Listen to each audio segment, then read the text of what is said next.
Hello friends, welcome back to my channel. তো বন্ধুরা, এখন আমরা কথা বলবো 2026-এর ঈদের ক্ল্যাশটা নিয়ে। বাংলাদেশের দুই সুপারস্টার আবারও কিন্তু একসাথে আসতে চলেছেন। বাংলাদেশের 2026-এর ঈদ উল ফিতরে একসাথে আসতে চলেছেন।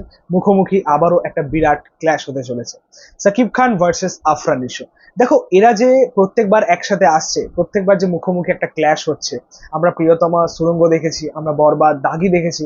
এই যে ক্ল্যাশটা হচ্ছে, এটা কিন্তু ভালো লাগছে। মানে এমন কথা ওঠে না যে দুই সুপারস্টারের সিনেমা একই দিনে রিলিজ করা উচিত নয়, বা অযথা ক্ল্যাশে যাওয়া উচিত নয়, বা ইন্ডাস্ট্রির ক্ষতি বা সিনেমার ক্ষতি, এমন অনেক আমরা কথা শুনি বা অনেক বিষয় নিয়ে কথাবার্তা বলি। কিন্তু এই ক্ষেত্রে বিষয়টা কিন্তু খুব ভালো লাগছে, এনজয়েবল। আমরা এটা মন থেকে চাইছি যে তারা একসাথে সিনেমা আনুক, তারা ক্ল্যাশে যাক। কারণ এই যে ক্ল্যাশটা হচ্ছে বা তারা যেই মুখোমুখি আসছে, এক্ষেত্রে সেখানকার সিনেমা আরো ভালো ওয়ার্ক করছে, আরো ভালো রান করছে, আরো দর্শক হচ্ছে, সিনেমাগুলো আরো রমরমিয়ে চলছে। উদাহরণ রয়েছে, সুড়ঙ্গ দেখে নিন, প্রিয়তমা দেখে নিন, বরবাদ দেখে নিন, দাগি দেখে নিন। এই প্রত্যেকটা ছবি দেখুন ভালো চলেছে, কিন্তু ক্ল্যাশ হোক বা যাই হোক, মানে কার কি লস হলো কার কি প্রফিট হলো সেটা পরের কথা, সিনেমাগুলো কিন্তু ভালো রান করেছে। ঠিক এই যে কন্ডিশন বা এই যে সিচুয়েশনটা যেটা এখন বাংলাদেশে হচ্ছে, এই যে সাকিব খান বা আফরান নিশো এই যে ক্ল্যাশ করছে, এবং এই যে দর্শকের ভিড় এবং ফ্যানেদের উচ্ছ্বাস, এই যে সমস্ত কিছু দেখতে পাচ্ছি, একটা সময় আমাদের বাংলা ইন্ডাস্ট্রিতেও কিন্তু আমরা এটা দেখেছি। আমরা শত্রু পাগলুতে দেখেছি, আমরা যোদ্ধা বচ্চনে দেখেছি। মানে এখানকার যে সিচুয়েশন আমরা মানে আমরা দেখে এসেছি অ্যাকচুয়ালি 2011, 2013, 14 ওই সময়টা আপনাদের মনে আছে, যেখানে দেবজিৎ একসাথে সিনেমা আনতো এবং একটা মার কাট কাট অবস্থা হতো। সেই যে সিনারিও, সেই যে সিচুয়েশন এখন কিন্তু আমরা বাংলাদেশেও দেখতে পাবো। ফ্যানেদের মধ্যে সেই ক্রেজিনেস, তাদের মধ্যে সেই বাওয়াল, সেটা কিন্তু আমরা দেখতে পাবো। অবশ্যই আমরা সেটা মিস করি, আমরা দেবজিতের যে ক্ল্যাশ সেটাকে অবশ্যই মিস করি।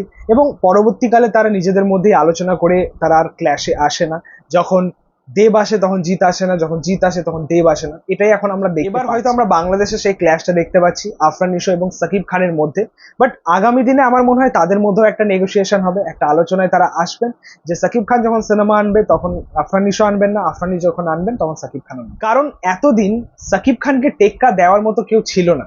আফরান নিশোর আগে পর্যন্ত কেউ ছিল না, কিন্তু আফরান নিশো যখন থেকে সিনেমা আনতে শুরু করলেন, সিনেমা জগতে পা রাখলেন, তবে থেকে কিন্তু মানুষ এই ক্ল্যাশটাকে এনজয় করছে, এই ক্ল্যাশটাকে কিন্তু দেখছে।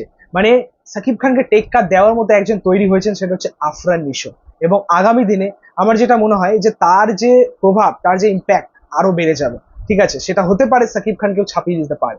মানে তার যা ইম্প্যাক্ট আমরা এখনো পর্যন্ত দেখতে পাচ্ছি, আমরা সেটা বারবারই দেখেছি যে সাকিব খান যখনই কোনো ফেস্টিভ্যালের সিনেমা নিয়ে আসতো, আমি আগের কথা বলছি, যখনই কোনো ফেস্টিভ্যালের সিনেমা নিয়ে আনতো, বাদ বাকি অনেক সিনেমা রিলিজ করতো, বাট সাকিব খানের ছবিটা আগে বেরিয়ে যেত। মানে আকাশে আর কি, আকাশ পাতালের ডিফারেন্স থাকে অন্যান্য সিনেমার সাথে। তো সেই জিনিসটা কিন্তু এখন আর দেখতে পাবো না, কারণ এখন আফরান নিশো এন্ট্রি নিয়ে নিয়েছে এবং আফরান নিশো প্রত্যেকটা সিনেমা ওয়ার্ক করছে। আপনারা দেখে নিন, লাস্ট দুটো ছবি ব্লকবাস্টার। এবারে যে লড়াইটা, এবারে যে ঈদের ক্ল্যাশটা আরো ভয়ঙ্কর হতে চলেছে, কারণ দুটোই বড় বাজেটের ছবি।